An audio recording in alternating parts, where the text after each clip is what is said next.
तो बच्चों, पिछली बार हमने जो चक्र साधना के विषय में झाड़ू मारी थी तू। मैंने बतलाया था कि चक्रों की बड़ी संभावनाएं हैं, सांसारिक भी और आध्यात्मिक भी। लेकिन उन चक्रों को एक्टिवेट करने से पहले जो जरूरी है, हमें इस शरीर की एक एक सेल को ये अनुभव कराना कि जीवन में हमारा यहाँ आने का उद्देश्य क्या है। एक चेतना यहाँ पृथ्वी पे उतरती है, कोई शरीर ग्रहण करती है और पूरा जीवन जी के जाती है, और फिर सामाजिक जो प्रभाव हम पे पड़ते हैं, हम अपना मूल उद्देश्य भूल जाते हैं। हम आते हैं किसी उद्देश्य के लिए इस ग्रह पर, लेकिन परिवार से कुछ संस्कार के रूप में या कुछ शिक्षाओं के रूप में चीजें हमें मिलती हैं, फिर स्कूलों से मिलती हैं, और पूरा समाज हमें बहुत चीजें सिखाता है। जरूरी भी होती है काफी हद तक, लेकिन काफी कुछ चीजें ऐसी होती है जिनका कोई अर्थ नहीं होता है, और वो हमें सारे उद्देश्यों से भटका देती है। तो पिछली बार बीज मंत्र को के बारे में बतलाया था, और उससे पहले जहां से बीज मंत्र जन्मे हैं, वो जो ब्रह्मांडीय ध्वनि है, यूनिवर्सल साउंड, ओम, उसके बारे में आपको बतलाया था। और ओम से ही सब कुछ जन्मा है, ये जानकारी आपको दी गई थी सेशन के माध्यम से। फिर आगे बताया गया था बच्चों कि ओम भी जो ध्वनि अक्सर हम उच्चारण करते हैं ऐसे नहीं है, वो भी आ उ मा तीन हिस्सों में बटा है।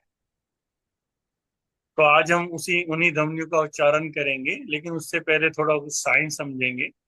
और साइंस का जानना इसलिए जरूरी होता है बच्चों, क्योंकि जब तक हम किसी का विज्ञान नहीं जानेंगे ना, तो हमारा भाव शरीर नहीं जुड़ता है। और जीवन में जो भी घट रहा है हमारे हमारे भाव से घट रहा है। अभी हमें और शरीरों का तो नहीं पता है बच्चों, लेकिन अभी जो भी जीवन में हमारे प्रकट हो रहा है, सुख है, दुख है, जो भी है, जीवन जैसा भी हमारा है, वो जो हमारे भाव है ना, भाव शरीर, उसमें जो फीलिंग्स हैं, उनके द्वारा ये सारा जीवन हमें सामने दिख रहा है। इसलिए इसको माया जगत भी बोलते हैं बच्चों। आगे जैसे जैसे आप बढ़ेंगे ना, इन चीजों को समझ पाओगे। तो साइंस के जानने से, जब विज्ञान को हम जानते हैं, तो हमारा भाव शरीर उससे जुड़ने लगता है। और भाव शरीर में जिस तरह की भी फीलिंग्स, भावनाएं उसमें बहेंगी एनर्जी के रूप में, वही चीजें यहाँ प्रकट, अभी भी वही प्रकट हो रही है। लेकिन फिर प्रकट ही करना है तो हम गलत चीज प्रकट क्यों करें अपने जीवन में, अच्छी चीज ही प्रकट कर ले। तो आज विज्ञान को समझना है। आ उ मा, जो आ ध्वनि है बच्चों, तो इसका जब भी कोई ऊर्जा को हम खींचते हैं, तो आ ध्वनि का उच्चारण करते हैं। ठीक है। तो जब भी हमें शरीर को या किसी भी स्थिति में हमें एनर्जी की जरूरत होती है, तो आ ध्वनि का उच्चारण करते हैं, और ये शुरू से चलता आ रहा। तो आपने देखा होगा, कोई चोट हमें लग जाते हैं, हम बोलते हैं आ, ऐसे करते हैं, जब हमें एनर्जी की जरूरत पड़ती है। और हमें यहाँ पर भी देखेंगे, हमारे परिवारों में अक्सर हम किसी को पापा, किसी को मामा, किसी को चाचा, ये आ ध्वनि का बार बार उच्चारण कहाँ से आया। तो यहाँ भी इस विज्ञान को समझना है कि आ ध्वनि, जब भी हमें ऊर्जा को खींचने की जरूरत पड़ती है, तो आ ध्वनि का उच्चारण शुद्ध होता है। ठीक है। दूसरी ध्वनि है ऊ। ऊ को भी बोलने का तरीका है, मैं बताऊंगा आपको। जब भी हम ऊर्जा का विस्तारण करते हैं, बढ़ाते हैं, उसको फैलाते हैं, तब वो ध्वनि का प्रयोग होता है। और परिवारों में आप देखते हैं कि ये शब्द आए, ताऊ, मामू, चाचू, तो इनके पीछे बहुत बड़ी साइंस है। जो हमारे परिवार वालों ने इन्हीं शब्दों से संबोधन किया। हमारे यहाँ डैड नहीं बोला जाता पापा को, है ना। और जो भी इंग्लिश में शब्द हैं, और वहां पे इतनी बड़ी साइंस नहीं है। यहाँ पे हम प्रतिपल ब्रह्मांड को छूते हैं, ठीक है ना। अभी मम हो गया हमारे यहाँ, तो चीजें आ रही हैं बाहर से, और हम उन्हीं चीजों को ग्रहण कर रहे हैं। लेकिन हमारे ऋषि मुनियों ने जो भी चीजें हमको बताई है, योगियों ने बताई है, वो बार बार हम ब्रह्मांडीय शक्ति को कैसे कनेक्ट हो सके। तो हम पापा, मामा, चाचा, चाचू, मामू, ताऊ, ये शब्दों का प्रयोग कर रहे हैं, और नामों में भी हमारे इसी तरह के प्रयोग होते हैं। तो जब भी हमें ऊर्जा को विस्तारित करना हो, बढ़ाना होता है, तो उस शब्द का प्रयोग होता है। और जब भी हम विलीन होते किसी चीज में, अपने आप को खो देते हैं, क्योंकि विलीन होना ही है एक दिन शब्द में, तो विलीन होते हैं, तो माँ शब्द का प्रयोग। और माँ शब्द हमें सुरक्षा देता है। तो सुरक्षा, तो यहाँ पे एक साइंस निकलती है, सुरक्षा ही तब मिलती है हमको जब हम पूरी तरह से विलीन हो जाते हैं, अपनी ईगो को खत्म कर देते हैं। तो एक बड़ी सुरक्षा के घेरे में हम लोग आ जाते हैं। जब मैं नहीं रहता, कोई दूसरा ही हो जाता है, तो पूरी सुरक्षा हमारे जीवन में उतरती है। तो आप यहाँ पर भी अपनी दृष्टि डालोगे बच्चों, कि माँ शब्द कहाँ से आया। वो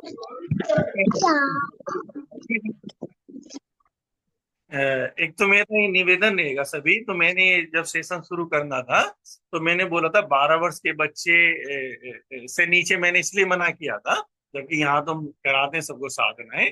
तो यहाँ पे गहरी साइंस हो रही है। तो या तो बच्चों को बराबर में बिठा सकते हैं, अच्छी बात है, उनके कानों में शब्द पड़े, लेकिन सेशन नहीं डिस्टर्ब होना चाहिए। तो सभी जो बच्चे, छोटे बच्चे आ जाते हैं बहुत सी बार, तो सेशन डिस्टर्ब कर देते हैं।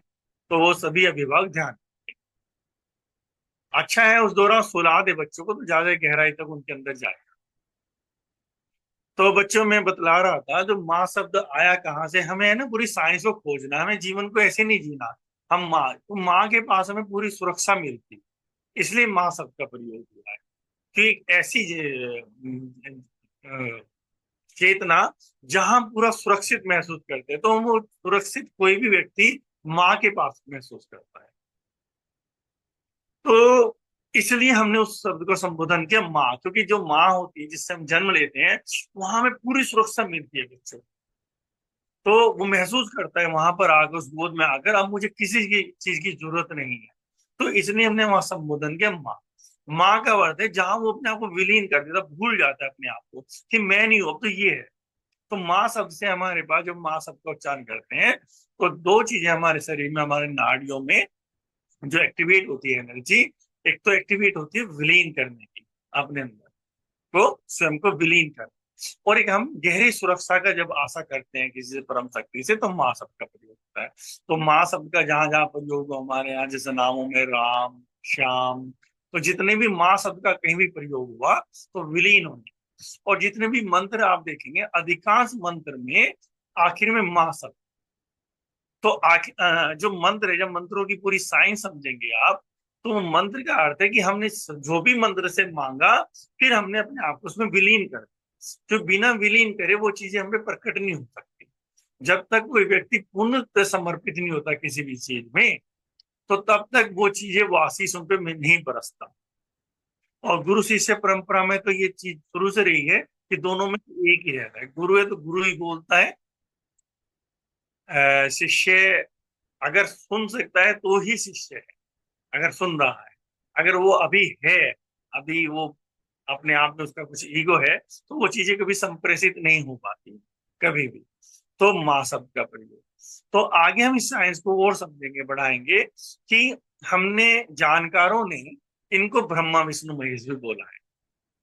आ शब्द को ब्रह्मा बोला है, उ शब्द को विष्णु बोला है, माँ शब्द को शिव से संबंधित किया है। यानी आ का मतलब होता है जब हम जन्म ले रहे हैं, हम एनर्जी खींच रहे हैं, तो हम जन्म ले रहे हैं। ऊ का मतलब हम विस्तारित हो रहे, फैल रहे। माँ का मतलब हम विलीन हो रहे। शिव, शिव को क्या बोला है? मृत्यु के देवता, है ना। इसलिए सबसे ज्यादा सुरक्षा हम शिव के में को समर्पित करके महसूस करते हैं। इसलिए शिव की सारी तस्वीर हमने बड़ी बलशाली, बड़ा आकर्षक, बड़ी सुरक्षा देने वाली, सारी प्रॉब्लम को सॉल्व करने वाले एक ऐसे भगवान बनाए। विष्णु की जो तस्वीर बनाई, जो विस्तारित है, ऐश्वर्य में है, बिल्कुल राजा की तरह है। समझ में आ रहा है ना। तो ये सब चीजें हमें समझनी है साइंस को, उन प्रत्येक चित्रों को। तो यहाँ पे जब उच्चारण करते हैं हम आओ माँ का, तो हम जो हमारे अंदर सेल्स हैं, उन सेल्स को हम दोबारा से पुनः ये याद दिलाते हैं कि हम इस पृथ्वी पर आए थे, और इस पृथ्वी पर आने का हमारा उद्देश्य क्या था। तो क्या है कि एनर्जी को तो पता है हमारी क्या उद्देश्य था, लेकिन एनर्जी जो भी प्रकट करती है सेल्स के माध्यम से करती है, और सेल्स पे इतने भारी प्रभाव पड़ गए हैं, हम अपना उद्देश्य भूल गए हैं। अभी हमारे उद्देश्य क्या है कि हम पढ़ाई करते हैं, फिर हमें नौकरी पानी है, नौकरी से मकान बनाना है, बड़ी गाड़ियां लेनी है, और फिर हमें शादी करनी है, फिर उन बच्चों की शादी करनी है। तो ये जो मैं बता रहा हूँ ये गलत नहीं है, गलत बिल्कुल भी कोई चीज नहीं है, इसको ये ना सोचे कि गलत है। लेकिन उद्देश्य ये नहीं, ये तो यहाँ होने की व्यवस्थाएं थी कि अकेले आदमी की यात्रा बड़ा मुश्किल है, तो कैसे हम यहाँ ऐसी व्यवस्थाएं बनाएं जब एक दूसरे का सहयोग करके जीवन को जी सके। तो जीवन अकेले बहुत कठिन है, तो वो एक व्यवस्थाएं बनाई गई थी। लेकिन मूल उद्देश्य था पृथ्वी पर माए जन्म लेते हैं, हम फैलते हैं, और हम विलीन हो जाते हैं। यही हर सेल्स को पता भी है, हमारे हर सेल्स को पता है। वो जन्म लेती है, वो विकास लेती हैं, और वो विलीन हो जाती है। यही हमें पता होना चाहिए। तो आऊ माँ की सबसे पहले धमनी या साधना इसलिए करता है साधक, तो एक एक सेल्स को इसको जानकारी हो जाए, वो कहीं ये भूल ना पाए कि तू पृथ्वी पर आया है, तुझे यहाँ विकास लेना। क्योंकि इस चेतना का विकास बिना शरीर के नहीं हो सकता बच्चे। शरीर हमें एक लिमिटेशन देता है, हम एक लिमिटेड होते हैं। जब ये शरीर नहीं होता, तो चेतना ब्रह्मांड में ऐसे फैल, तो वो जब फैल जाती है चारों तरफ, चेतना में मिक्स हो जाती है, तो वो विकास नहीं ले पाएगी, उसमें कोई अपने डिसीजन नहीं रहे। क्योंकि इतने एटम्स उसे चारों तरफ से घेर लेंगे, तो वो मिक्सिंग भी होती है। देख बहुत बड़ी लंबी साइंस है, बहुत मिक्सिंग होती है। जो व्यक्ति मरता है वो जन्म नहीं लेता, जो जन्म ले रहा है वो मर नहीं रहा, जो मर रहा है कोई जरूरी नहीं वो पूरा जा रहा है। इतने एटम्स हमें चारों तरफ से घेर देते हैं, वो एटम्स खींच लेते हैं। हमारे जब शरीर निकलता है तो बहुत पेड़ पौधे हैं। ये कितनी बड़ी साइंस है जो मैं बताने जा रहा हूँ आपको, ये जानना जरूरी। जैसे ही शरीर निकलता है वो शरीर वैसा ही नहीं जाता, कितने पेड़ पौधे हैं जो खींच लेंगे एनर्जी को। क्यों खींच लेंगे? जो व्यक्ति पेड़ पौधों जैसा ही अभी गति लिया है, तो पेड़ पौधे उसकी सारी खींच बच्चों नहीं बैठना ये भी एनर्जी हमारे एटम्स। तो वो क्यों खींच लेते हैं? क्योंकि जो बिल्कुल पशुवर्ती की तरह जिया है व्यक्ति, उसके एटम्स वो एकदम से खींच लेंगे। और अगर व्यक्ति इस मार्ग पे क्यों लाया जा रहा है आपको, अगर आप बहुत ध्यान साधना में जिए हैं, तो आप बहुत ऐसे एटम्स हैं वहां पर चारों तरफ। जैसे शरीर छूटता है, इतने एटम्स हैं जो दिव्य शक्तियों के बड़े हैं, और वो दिव्य शक्तियों के एटम्स आप खींच सकते अपने साथ, और अपनी यात्रा को बहुत ऊपर ले जा सकते हैं। तो ये जो फौजी ने बताया, शरीर छोड़ने के बाद हमारा कोई विस्तार नहीं होता, चेतना का कोई विकास नहीं हो पाता, शरीर के माध्यम से विकास होता है। व्यवस्था ऐसी परमात्मा की, तो शरीर के माध्यम से हम एक लिमिट में आते हैं, और उस लिमिट में आकर हम अपनी चेतना को विकास देते हैं शरीर के माध्यम से। ठीक है ना। शरीर में कुछ ऐसे कनेक्शंस है जो एक्टिवेट करने होते हैं हमको, और पीछे चेतना के पास पूरी समझ होती है। वो उस समझ से एक एक सेल्स के माध्यम से उन केंद्रों को खोलते हैं, और वो केंद्र सारे हमारे ब्रेन के अंदर दिए हुए हैं। उन पोस्टरों को खोल के वो पूरा विकास करता है। तो जो पूरा ब्रह्मांड है, जितना भी ब्रह्मांड है, वो पूरा हमारे ब्रेन में, पूरा ब्रह्मांड।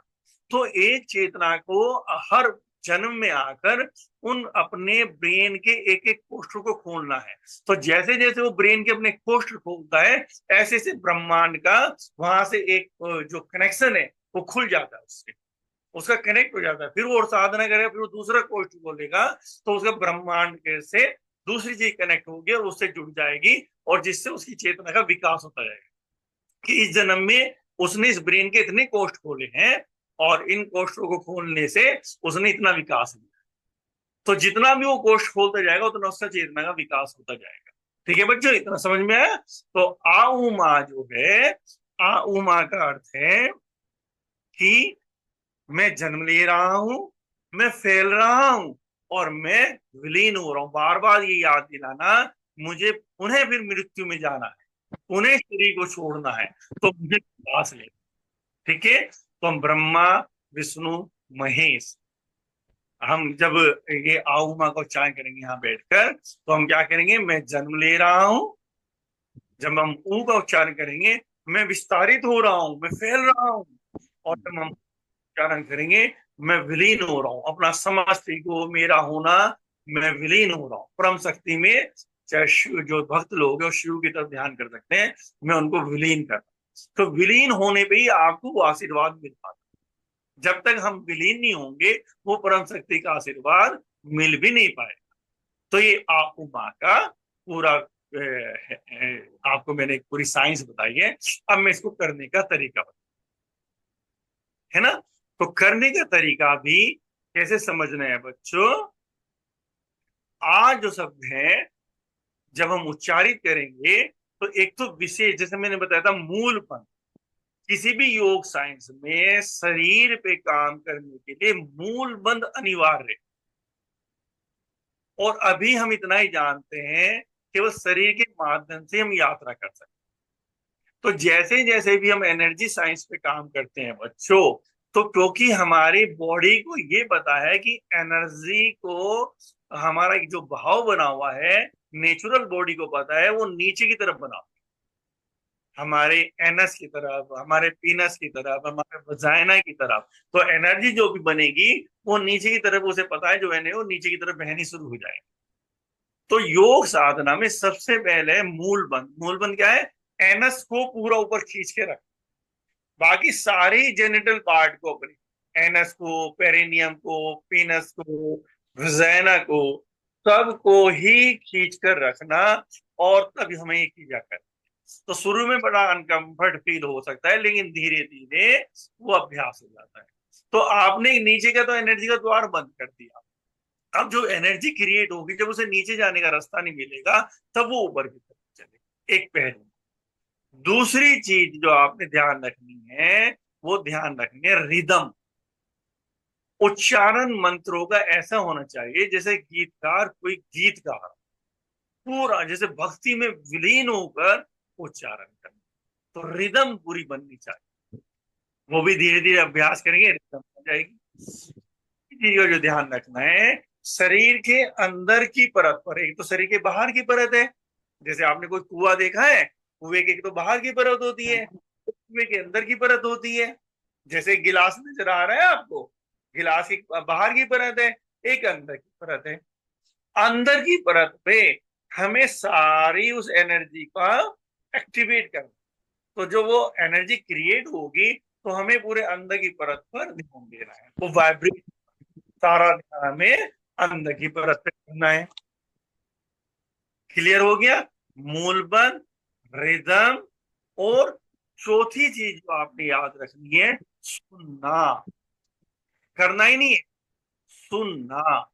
जो हम ध्वनि का उच्चारण करेंगे बच्चों, वहां से अंदर एक टकराट पैदा हो, टकराट के उसमें पैरेलल एक ध्वनि पैदा होगी। वो जो पैरेलल ध्वनि होगी ना, उसको सुनना है पूरी शक्ति से, कान को अंदर डालकर। जो पैरेलल ध्वनि हो रही है, एक तो आप कर रहे हैं, एक उसकी पैरेलल ध्वनि हो रही है, उसको पकड़। और बाद में इससे भी और गहरी बात है, लेकिन अब पैरेलल ध्वनि, ठीक है? वहां भी सबसे महत्वपूर्ण बात आपने समझ ली, वो मैं एक माध्यम से समझाऊंगा। अभी एक चित्र आएगा आपकी स्क्रीन पर, इस चित्र को गौर से देखना। जबकि चित्र ये योग का है, 5 शरीरों का, पानी लेकिन मैं इधर से लाया। ये अपनी बात कहने के लिए इस चित्र का प्रयोग कर रहा हूँ। लेकिन मैं बात कुछ और कहना चाह रहा हूं। ये योग का चित्र है, 5 कोषों का चित्र है। वैसे नहीं, चित्र थोड़ा बड़ा हो सकता है तो बड़ा कर दीजिएगा, स्क्रीन पे पूरा आ जाए। हाँ, हाँ इतना और बड़ा थोड़ा, हाँ ये। अब देखो, वैसे तो आप योग की साइंस में समझ लें भी 5 शरीर है, सबसे ऊपर का शरीर है, फिर दूसरा शरीर है, तीसरा है, चौथा है, पांच। हमें पांचों को देखना है। जो पांचों में अंदर ग्रीन कलर में बैठा है ना कोई आदमी, आदमी की सेम में एक मूर्त बनी हुई है ना, बस इस चित्र के माध्यम से समझा रहा हूँ। जो मैं समझाना चाह रहा हूँ उसको समझने की कोशिश है। ये जो अंदर बैठा है, ये बिल्कुल जो अंदर बैठा है बच्चों, साइलेंट, बस इस पे ध्यान देना है।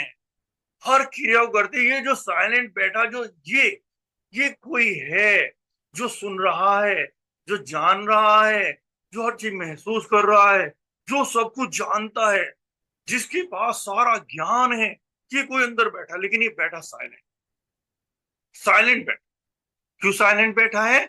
इसके ऊपर इतनी परत चढ़ गई, इतनी परत चढ़ गई, इतनी परत चढ़ रही, लेकिन ये अपने धर्म का पालन कर रहा है। ये ऊर्जा दे। अब ऊर्जा तो वहां से आ रही है, लेकिन ऊर्जा जो ऊपर इकट्ठी होगी मन की, वो अपने अनुसार उस ऊर्जा को एक्टिवेट करके संसार में भेज रही है। तो अभी हम इस परम शक्ति का, ये परम जो ऊर्जा है, जो शुद्ध ऊर्जा है, इसका अपने मन के अनुरूप प्रयोग कर, ठीक है बच्चों। तो मन के अनुरूप क्या कर रहे हैं? अब हम शब्दों में कह सकते हैं कि राजा को गुलाम बना दिया, और सेनापति जो है उसने अपने अनुसार काम लेना शुरू कर दिया, सारी प्रजा से और अपने शरीर से। और राजा के पास सब कुछ है, उससे सिग्नेचर करा लिए और काम को आगे कर दिया। अभी ये हमारी आत्मा का रूप है। लेकिन अब क्या करना है, हमेशा आत्मा को जब हम प्रतिष्ठित करते हैं तो सार सब गुलाम हो जाते हैं। तो फिर वो सारी चीज जो रहस्य में सारी खुलती हैं, सारे रहस्य खुलते हैं। और यही शक्तियां जो मन की शक्तियां हैं, यही जो शरीर की शक्तियां हैं, फिर ये शक्तियां बाहर की तरफ भी हमें आंतरिक यात्रा करती है। तो हमें क्या करना है बच्चों? जब क्रिया करते हैं, जब हमारी शक्ति एनर्जी जगती है, तो जो चौथा बैठा है ना अंदर, जो अंदर बैठा है वो पांचवा, अंत में कोई बैठा है, उसकी छवि बना दो। मेरे शरीर में कोई बैठा है और वो सब सुन रहा है, साइलेंट है वो देख रहा है, लेकिन मैं अपने मन के द्वारा ऊर्जा उस तरफ भेज रहा हूं, बाहर की तरफ। तो होगी गति। अन्यथा हम जितनी भी क्रियाएं करेंगे, जितनी भी शक्ति इकट्ठी करेंगे, शक्ति तो प्रकट होंगी, कोई शक नहीं है। लेकिन इतनी हम लोग गलत मार्ग की तरफ चले जाएंगे, जो हमें कई जन्मों जन्मों तक जिसका भुगतान करना पड़ेगा। ये जो महाभारत का युद्ध आप जानते होंगे बच्चों, वहां कोई ऐसा योद्धा नहीं था जिसने ये तप नहीं किए थे, जो तप तुम्हें यहाँ कराए जा रहे। इन मंत्रों और उच्चारण नहीं किया था, सबने जबरदस्त शक्तियां इकट्ठी कर दी महाभारत के समय। लेकिन भगवान कृष्ण को आना पड़ा सबको खत्म करने के लिए, क्योंकि यात्रा बाहर थी, अंदर की तरफ। इसलिए अब वो ही नुकसानदायक हो गया, और उनको शरीर छोड़ के जाना पड़ा, और उसका नुकसान सबको हुआ। महापंडित रावण हुए, राजा रावण हुए, तो ये सारी चीजें करके सब चीजें इकट्ठी कर ली थी उन्होंने, सारी शक्तियां। लेकिन यात्रा उसको भूल गए थे जो अंदर बैठे थे, तो भगवान राम को आना पड़ा। अन्यथा तो वो जो हम करने जा रहे हैं, तो कल को भी हमारी गति ऐसी ना हो। तो जी मैं बार बार सचेत करता है, कल को हमारी गति भी ऐसी ना हो, जो शक्तियां आएंगी, भीड़ आएगी हमारे पास, और वो भीड़ आएगी, हमें बहुत अच्छा लगेगा, इतने लोग आ रहे हैं, छू के हम ठीक कर देते हैं, बोलकर हम ठीक कर देते हैं, जो चाहते हैं होने लगता है। तो ये भीड़ ही हमसे इतने गलत काम करा देती है, इतने गलत काम करा देती है, जो हमें काम तो हम भीड़ के कर रहे हैं, क्योंकि हमें अपनी शक्तियों का एहसास हो गया है। कर्मों को जन्मों जन्मों तक हमें भुगतना होगा, क्योंकि हमारी वृत्ति बन गई वो ईगो को खुश करने की। और वो प्रकृति के मार्ग में फिर ये शक्तियां बाधा पड़ने लगती है। जब ये शक्तियां प्रकृति के मार्ग में बाधा बनती है, फिर जन्मों जन्मों तक का भुगतान है। फिर वहीं आना पड़ता है जहां किसी यात्रा हम कर रहे हैं। तो ओजीमा पहले ही तुम्हें सचेत कर रहा है, जिन चक्रास की तरफ हम चल रहे हैं, जिनका में अनंत शक्तियां छिपी हुई हैं, लेकिन उनसे पहले उसको जगा लो जो अंदर बैठे। अगर लगाम हमने उसके हाथों में दे दी, जो हमारी आत्मा बैठी है अंदर, तो इतना विकास होगा इस पृथ्वी का भी और हमारा भी।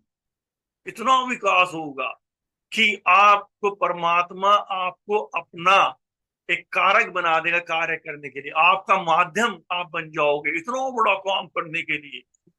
तो अगर आपका ने और पता चला गया तो जन्मों जन्मों। तो बच्चों मैं करके बता रहा हूं एक बार, है ना, उसको ध्यान से देख। सबसे पहले बच्चों हम लोग करेंगे आध्वनि उच्चारण। अभी आप करेंगे नहीं, आप सुने। आध्वनि उच्चारण एक तो प्राण शक्ति पूरी भरनी है। जैसे पूरी भर ली, अपने आप में प्रतिष्ठित हो गए, शरीर के प्रति होशपूर्ण हो गए। शरीर मेरा जमीन पे रखा है, मेरा शरीर, शरीर में मैं हूं जागा हुआ। मैं शरीर को वाइब्रेट कर रहा हूँ, मूल बंद लगा हुआ है, आध्वनि का उच्चारण कर रहा हूँ, वाइब्रेट कर, जगा रहा हूं सारे सेल्स को। कैसे? और मैं जन्म ले रहा हूं, अभी तक मेरा जन्म नहीं हुआ, आज पहले दिन में जन्म ले रहा हूं, क्योंकि नई ऊर्जा के साथ, नई दृष्टि के साथ जन्म ले रहा हूं। हम ब्रह्मा मुझ में उतर रहे, क्राउन चक्र से और विशुद्धि चक्र से वो एनर्जी में खींच रहा हूं, मैं एनर्जी को आमंत्रित कर रहा हूं। तो कैसे?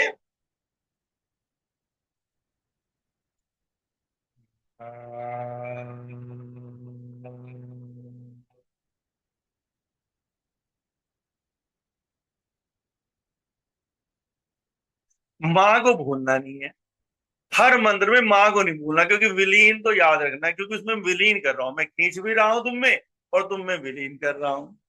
फिर ऊ शब्द का प्रयोग करेंगे, ऊ, लेकिन बाहर दो ऊ नजर आएगा, अंदर यू होगा। तो एक एनर्जी का पैटर्न बनाते हैं बच्चे, जैसे ओशो ने पिछले प्रवचन में कहा था ना कि पैटर्न बनते हैं हमारे एनर्जी के अंदर जाकर। तो बाहर तो ऊ होगा, अंदर यू। तो मुझे सुनेंगे, आपको ऊ ही सुनेगा, लेकिन मैं अंदर यू बोलूंगा। प्राण शक्ति बढ़ लेंगे।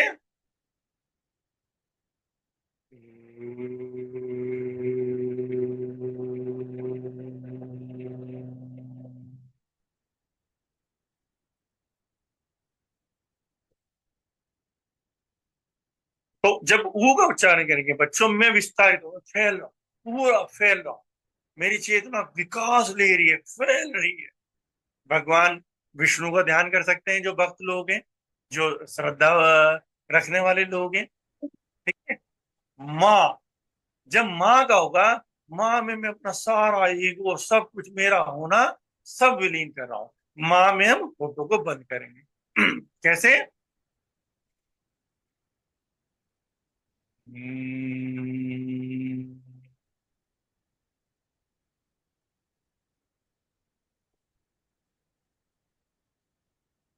अंदर वाइब्रेट, मूल बंद लगा हुआ है, और इसमें सब कुछ परम शक्ति को, जब भगवान शिव को मानते, भगवान शिव को, भगवान कृष्ण, जिसको भी मानते हैं, लेकिन क्योंकि मृत्यु के देवता भगवान शिव हैं, उनको हम पूरा समर्पित करें और अपनी सेल्स को, अपनी एनर्जी को मेमोराइज करा रहे हैं, याद दिला रहे हैं कि तुम्हारा उद्देश्य एक्चुअल में इस पृथ्वी ग्रह पर आने का क्या। तो पहले मैं ये उच्चारण कराऊंगा आपको, कितनी बार कराऊंगा, तो मैं बीच में बोलूंगा, आप साइलेंट हो जाएं।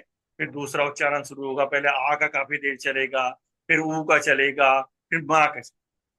फिर हम क्या कराएंगे, आ, उ, मा, एक ही श्वास में बोलेंगे। तो कैसे करेंगे, मुझको देख लेंगे एक बार। प्राण शक्ति पूरी भरेंगे।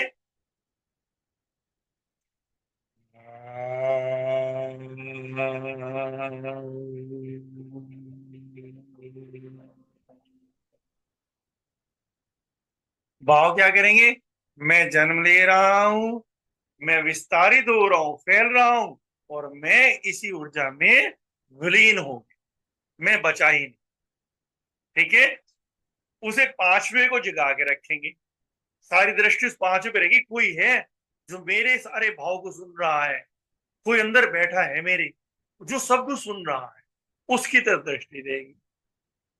फिर हम इसको कुछ समय करेंगे, फिर अंत में हम क्या करेंगे, फोटो को बंद कर देंगे। अंदर आ उमाई बोलेंगे, लेकिन होठ बंद रहेंगे।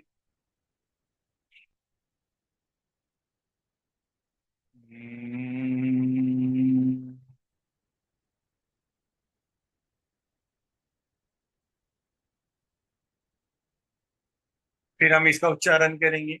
और मूलपन, रिदम, सुनना, और वो जो पांचवा बैठा है अंदर, सारी ऊर्जा उसको कि वो अंदर साइलेंट होकर सब देख रहा है। दृष्टि वहां पर रहेगी, बाहर दृष्टि लानी नहीं ना विचारो। अब जो अंतिम है, अंतिम कैसे करना, तो हम चक्राज की फोटो को फिर देंगे सामने, उनको समझ। आज थोड़ा समय ज्यादा लग सकता है बच्चों, फाउंडेशन कभी मेरे यहाँ नहीं रहती, जो 10 बजे जाते 10 बजे चले जाएंगे। लेकिन जिनको अगर विज्ञान जानना है, अगर उनको लगता है ये अति आवश्यक है, तो वो बैठे। देखो बच्चों, चक्रार तो सबको पता है कि एक सबसे पहले नीचे मूलाधार चक्र होता है हमारा, एनस और टेस्टिकल के बीच में, एनस और वजाइना के बीच में, बिल्कुल सेंटर। हम लोग जर्नली बोलते हैं रीढ़ के पीछे। तो जर्नली आम संसारी को बताने के लिए वो कहाँ जाएगा। और इस भारत में इन भाषाओं का प्रयोग करना बड़ा ऐसा लगता है कि जिसने भाषा कब कभी मच जाती है, क्या शब्द बोल दिया। लेकिन योग तो साइंस है। तो वो सेंटर जो पेरिनियम है वहां पर, दूसरा जेनिटल पार्ट के पीछे, तीसरा जो मैंने चित्र दिखाए हैं ये मैंने इसलिए दिखाए हैं आपको, अक्सर हमारे यहाँ नेवल चक्र और सोलर प्लेक्सस, मणिपुर चक्र को एक ही माना जाता है। तो लेकिन दोनों अलग है, दोनों के काम अलग है। लेकिन जनरली किताबों में आप पढ़ोगे, कोई गलत नहीं है, क्योंकि दोनों एक दूसरे के पास है, कनेक्टेड है। किसी पे भी क्रिया करेंगे तो लाभ तो होगा ही। लेकिन नेवल का अपना अलग काम है। नेवल जहां नेवल, और नेवल और स्टर्नम के बीच में, नेवल और स्टर्नम के बीच में जो बिल्कुल सेंटर है, नेवल और स्टर्नम, जहां हमारे ये पसलियां खत्म हो रही है, बिल्कुल सेंटर में यहाँ हमारा मणिपुर चक्र। ठीक है, अनाहत चक्र बिल्कुल सेंटर, हार्ट दोनों निप्पल्स को लाओ बीच में, बिल्कुल सेंटर में। पुरुष के निप्पल, पुरुष के जो निप्पल है वो सेंटर में, महिला की जो निप्पल है उसे थोड़ा सा ऊपर, जो सेंटर में गड्ढा बना हुआ है, अनाहत चक्र। विशुद्धि सबको ही पता है, आज्ञा सबको पता है, क्रॉस। ये मैंने क्यों बताए, ये हाँ ये जंक्शन पॉइंट है हमारी नाड़ियों के। पीछे तो 72,000 नाड़ियां में, नाड़ियां आके आपस में जहां से गुजर रही हैं, वो सारे हमारे चक्र हैं। तो हमें चक्रों पे काम करेंगे तो एक एक नाड़ी को बात पहुंच जाएगी। क्या, मैं जन्म ले रहा हूं, मैं विस्तारित हो रहा हूं, और मैं विलीन हो रहा हूं। जब हम आऊ मां का उच्चारण करेंगे बच्चों, तो शुरू करेंगे हम आज्ञा चक्र, आज्ञा चक्र। तो सारा ध्यान हम आज्ञा चक्र पे लाएंगे, और एक बार बोलेंगे आओ मां से। जब होठ बंद करके करेंगे, सबसे आखिर बार मैं बता दूंगा। जब दूसरी बार आओ मां बोलेंगे, हम सारा ध्यान विशुद्धि चक्र पे, अपनी नाड़ी को बता रहे हैं कि तुम्हें जन्म ले रही हो, तुम्हें यहाँ फैलने के लिए आई हो, और तुम्हें एक दिन विलीन होना है। फिर आगे अनाहत चक्र पर, फिर सोलर पर, फिर नेवल पर, फिर सेक्स सेंटर पर, फिर नीचे सबसे नीचे मूलाधार। फिर यहीं से मूलाधार से पीछे हम, फिर सेक्स सेंटर, नेवल के बिल्कुल पीछे, सोलर पर, हार्ट के बिल्कुल पीछे, पीछे की तरफ, विशुद्धि के बिल्कुल पीछे, आज्ञा के पीछे, क्राउन। यानी कि हम एक वर्तुल बनाएंगे यहां से, ऐसे हम एनर्जी को लेके चलेंगे, और पीछे से आकर एनर्जी को लाकर पीछे क्राउन पे खत्म। इतना क्लियर हो गया बच्चों, इतना क्लियर हो गया है। तो ये हम लोग करेंगे। ठीक है, अब बिल्कुल ध्यान से बैठ जाओ। अब उसके बाद हम एक, करने से पहले एक प्रवचन सुनेंगे 2 मिनट का। बड़े ध्यान से ध्यान रखना बच्चों, जो मैं कह रहा हूं, जब गुरुजन बोलते हैं तो पूरा साइलेंस हो जाना चाहिए।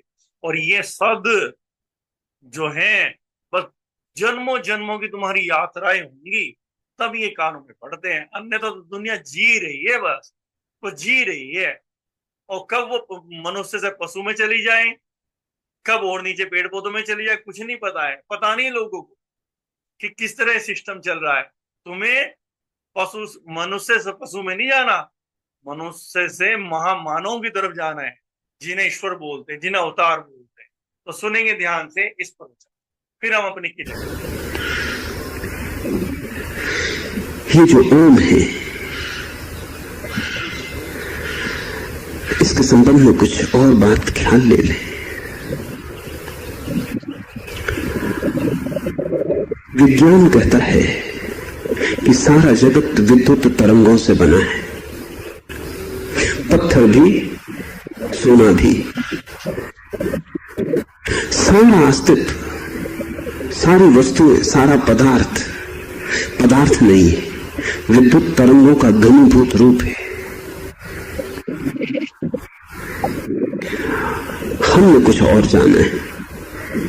हमने ये जाना है इधर पूरब में भीतर प्रवेश करते करते कि सारा जगत ध्वनियों का ही संग्रहीभूत रूप है और विद्युत ध्वनि का एक प्रकार है। वैज्ञानिक कहते हैं ध्वनि विद्युत का एक प्रकार है और सारा जगत विद्युत की तरंगों का जाल है।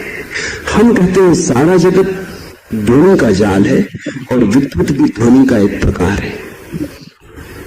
तुमने कहानियां सुनी होंगी, तानसेन ने दीपक राख से दीपक जला दिए।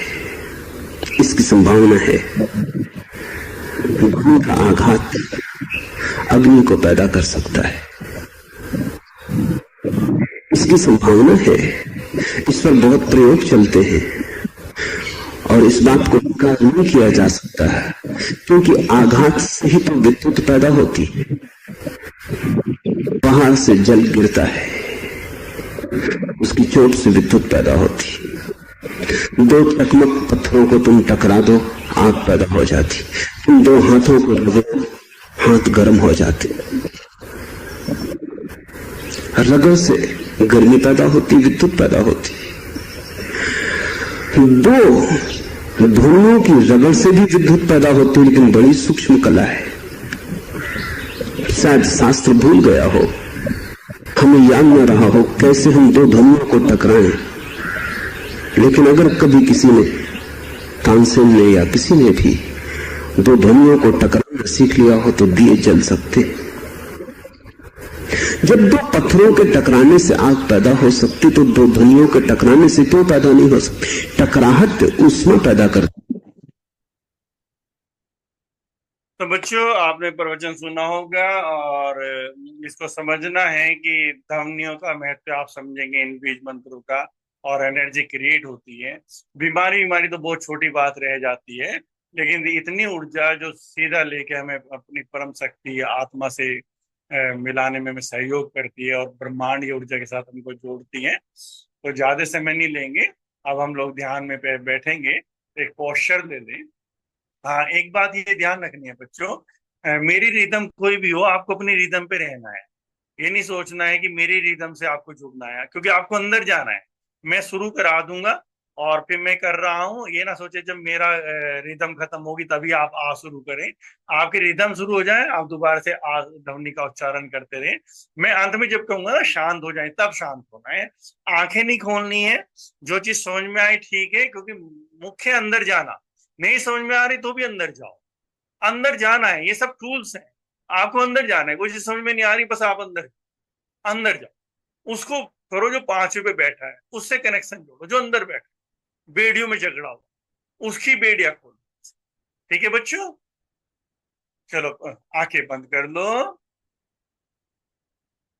एक पोस्चर ले लो, कोशिश करें। रीढ़ सीधी रहेगी तो बहुत अच्छा है, इसलिए दीवार के सहारे बैठ रहा हूँ। दीवार के सहारे बैठ जाओ। दीवार के सहारे बैठो तो अगर हिप्स दीवार से लगाए तो ज्यादा अच्छा है।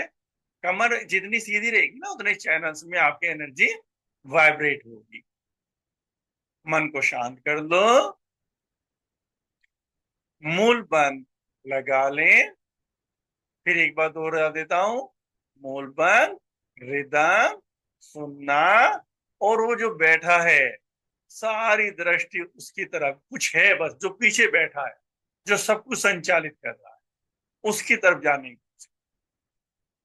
प्राण शक्ति पूरी बढ़ लें।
शांत हो जाओ बच्चों, आंखें नहीं खोलेंगे, शांत हो जाए, वाइब्रेशन को महसूस करें, ऊ ध्वनि का उच्चारण करेंगे, मूलबंध, रिदम, सुनना, और सारी दृष्टि उस ओर जो अंदर शांत बैठा है।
शांत हो जाएंगे, आंखें बिल्कुल नहीं खोलेंगे बच्चों, वाइब्रेशंस को महसूस करें, माँ ध्वनि का उच्चारण करेंगे, स्वयं को विलीन करते हुए, होठों को बंद करके, मूल बंद, रिदम, पैरर ध्वनि को सुनना और उसको ध्यान रखना जो अंदर शांत बैठा है।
शांत हो जाओ बच्चों, आंखें बिल्कुल नहीं खोलेंगे। वाइब्रेशंस को महसूस करो जो अंदर की परत पर हो रही है और धीरे धीरे शरीर के चारों ओर अपना स्थान बना रही है। अब हम एक ही श्वास में आ ऊ मा, मैं जन्म ले रहा हूं, मैं फैल रहा हूं, मैं विलीन हो रहा हूं। भक्त लोग ब्रह्मा विष्णु महेश का भी ध्यान कर सकते हैं जैसा उनको ठीक लगे।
शांत हो जाओ बच्चों, आंखें नहीं खोलेंगे। वाइब्रेशंस को महसूस करो जो चारों ओर एक ओरा बनाते जा रही है। फिजिकल बॉडी गायब होती जा रही है और एनर्जी बॉडी अपना स्थान बना रही है। अब हम होठों को बंद करके आ उमा का उच्चारण करेंगे। आज्ञा चक्र से शुरू करते हुए मूलाधार तक आएंगे, फिर कमर की तरफ से एक वर्तुल बनाते हुए सहस्त्रार पे खत्म करेंगे। मूलबंध, रिदम, पैरल धमनी को सुनना, और वो जो बैठा है अंदर उसका ध्यान करेंगे मेरे साथ।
शांत हो जाओ बच्चों, आंखें बिल्कुल नहीं खोलेंगे।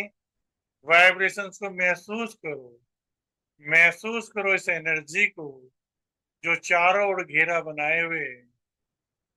इस एनर्जी में स्वयं को, उस रूप को महसूस करो जो एक्चुअल में आप हैं।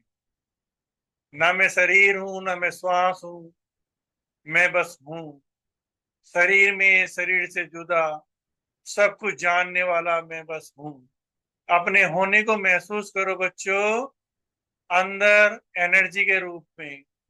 और 3 मिनट का ध्यान, आंखें बिल्कुल नहीं खोलेंगे, इसी अवस्था में रहेंगे। मैं बस हूं, मैं बस हूं।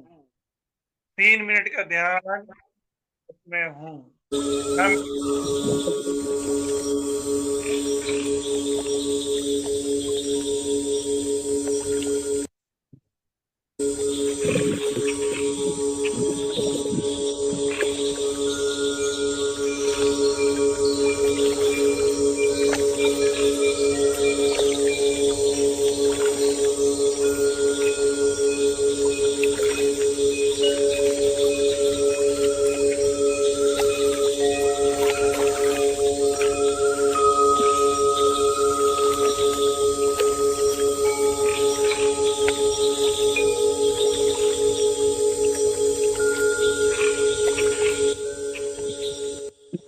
यही है मेरा असली स्वरूप।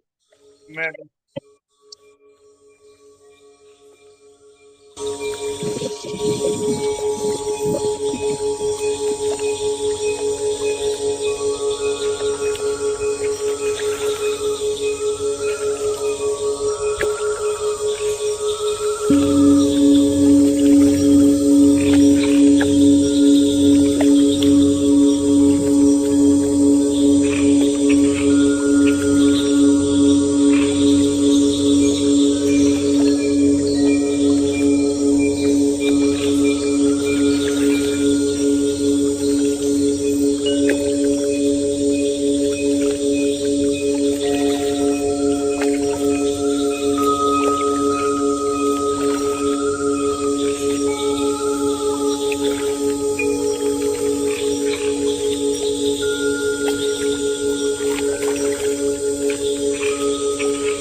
आंखें नहीं खोलेंगे बच्चों, बस मैं हूँ शरीर में, शरीर से जुदा, सब कुछ जानने वाला।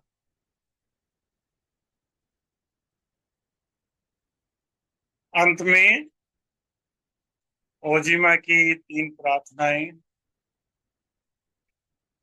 गहरे अवचेतन में जाओ बच्चों, बच्चे बड़े मित्र लोग जो बैठे हैं। मेरे द्वारा जब से मैंने होश संभाला है, किसी के हृदय को आघात पहुंचाओ, याद करो चेतन में जाकर। किसी का दिल मैंने दुखाया हो कभी, पद के कारण, धन के कारण, बड़े होने के कारण, पिता होने के कारण, माता होने के कारण, भाई होने के कारण, बेटा होने के कारण, प्राणी जगत में किसी पशु को चोट पहुंचाई हो, पक्षी को, उसकी जिम्मेदारी लो। हाँ, मुझसे अपराध हुआ था,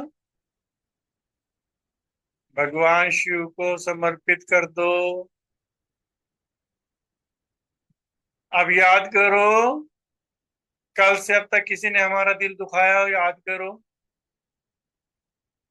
कल से अब तक किसी की बात में बुरी लगी हो, किसी ने हमारा दिल दुखाया हो, याद करो। उस व्यक्ति को माफ कर दो। योगी जन किसी भी बंधन को नहीं रखते हैं, धीरे धीरे सारे बंधन काटते हैं। अंतिम प्रार्थना, दोनों हाथों को जोड़कर हृदय के सामने लाओ। याद करो परमात्मा ने हमें क्या क्या दिया है। पिता के रूप में, माता के रूप में, बेटे के रूप में, बेटी के रूप में, धन के रूप में, वाहन के रूप में, मकान के रूप में, सम्मान के रूप में। अगर इनमें से भी कोई नहीं चीज है तो क्या पूरा शरीर दिया है? 2 आंखें, 2 कान, जिह्वा दी है बोलने के लिए, ठीक ठाक शरीर दिया है, आईना में देखने लायक, ये कम है? पूरे दिन मांगते रहते हैं, अपने आप को दिखाते रहते हैं, मुझे ये नहीं मिला, ये नहीं मिला। कितने लोगों से ऊपर हैं, याद करो कितने लोगों से ऊपर हैं। कितनों पे मकान नहीं है, किसी पे पिता नहीं, किसी पे माता नहीं, किसी पे बेटा नहीं, कितने लोगों से ऊपर है। किसी पे धन नहीं है, किसी पे 2 टाइम का खाना ही नहीं है, किसी पे पूरा शरीर ही नहीं है, आंखें ही नहीं है जो आज तुम देख पा रहे हो इतनी चीजें। किसी पे कान ही नहीं है जो सब तुम सुन पा रहे हो, वो सुन ही नहीं पाएगा पूरे जीवन में। किसी पे जिह्वा ही नहीं है, कोई अपनी बात कह ही नहीं पाएगा। कितनों से ऊपर। हे परम शक्ति, उसका धन्यवाद करो। कितना कुछ किया है, पूरे दिन रोते रहते हैं, कितना कुछ मिला है। हृदय से धन्यवाद। सद्बुद्धि की कामना करो। प्रार्थना केवल एक ही है, और कोई प्रार्थना नहीं। मांगते रहते जीवन भर मंदिरों में। प्रार्थना केवल सद्बुद्धि की कामना। परमात्मा सद्बुद्धि दे। सद्बुद्धि होती है तो स्वतः सारे काम सही हो। और एक प्रार्थना सतमार्ग पे चलाए, हमेशा सतमार्ग पे चलाए, परमात्मा का ब्लेसिंग बना रहे। धीरे से आंखें खोल सकते हैं बच्चों।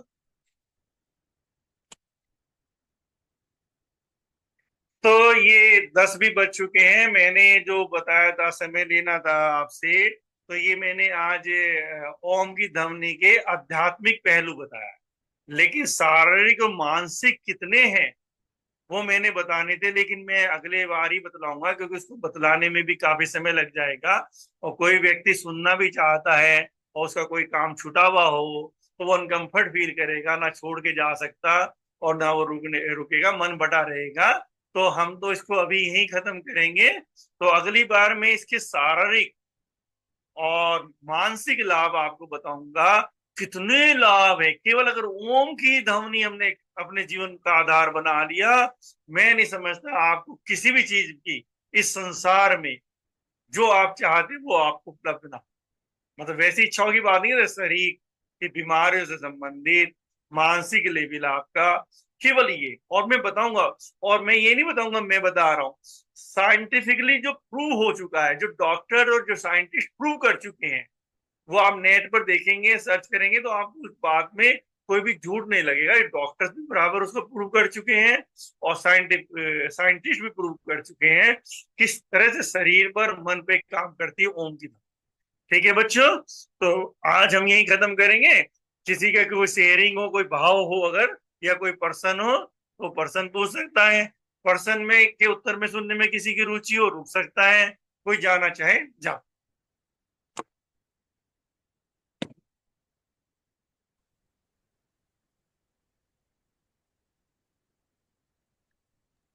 रणबीर, आप अपने आप को अनम्यूट करके क्वेश्चन पुट अप कर सकते हैं। अजीमा सर। हाँ बेटा बताओ रणमीर। सर मेरा एक क्वेश्चन था, जो आपने ओशो जी की वीडियो दिखाई थी हमें, क्या? जो आपने हमें ओशो जी की वीडियो दिखाई थी, हाँ। उसमें उन्होंने कहा था कि जब हम पत्थर घिस के, 2 पत्थर घिस के आग निकाल सकते हैं, तो हम 2 ध्वनि से दिया भी जला सकते हैं। तो सर वो कैसे हो सकता है? बेटा वो तो हो सकता है, नहीं हो चुके हैं कई बार। और जितने भी योगी जन हुए हैं, अन्य लोग हुए हैं, उन लोगों ने सब चीजें क्रिएट करी हैं। उनका कहने का उद्देश्य था कि जो बीज मंत्र होते हैं, जब बीज मंत्र जब अंदर हम टकराहट करते हैं ना, तो वहां से एनर्जी क्रिएट, और जिस भाव से, क्योंकि भाव से ही जो एनर्जी क्रिएट होती है, वो पूरा पूरा हमारा अंदर से रूपांतरण करती है। तो बता रहे थे कि जब ऐसा हो चुका है, और 2 पत्थरों से लड़े लोगों ने, शुरू में तो अग्नि का जब आविष्कार हुआ था ना, अगर आप अपनी हिस्ट्री पढ़ेंगे तो ऐसे ही होता, पत्थरों को टकरा कर अग्नि को जलाया जाता। तो वहीं से हुआ था कि 2 पत्थर टकरा रहे हैं, तो हम भी जब करते हैं ना, मंत्र करे आओ माँ कर रहे हैं, तो अंदर टकराहट पैदा करें। तो इस टकराहट से एनर्जी क्रिएट हो रही है।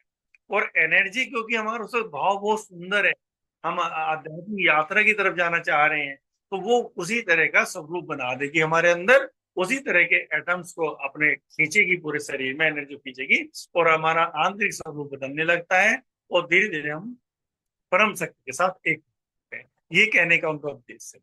जब आप प्रयोग करोगे ना, तो आपको खुद लगे, जब आप प्रयोग करोगे ना, तो आपको लगेगा कि एनर्जी कैसे कैसे काम करे। अभी भी आपको लगा होगा कितनी एनर्जी चारों तरफ फैल गई थी। एनर्जी महसूस हुई है आपको? सच यस बताओ, सर। एनर्जी है? तो उससे पहले तो एनर्जी नहीं थी, ये कहाँ से आई? ये वहीं से तो आई ना, जो हमने क्रिएट किया। ठीक है ना बेटा? Thank you sir. Thank you sir, thank you सुंदर से ज्ञान और ध्यान सत्र के लिए। Thank you. और और मैम जो है थोड़ी सी व्यस्त हैं, इसलिए जुड़ नहीं पा रही थी। जी तो जी। आपने सर, मैं भी सेशन में था लेकिन जुड़ नहीं पाया, लेकिन इतनी अच्छी ऊर्जा और ये बच्चों का जो ये जो लिटिल मास्टर हैं, इनकी ऊर्जा को देख करके तो मेरी ऊर्जा वैसे ही मल्टीप्लाई हो जाती है।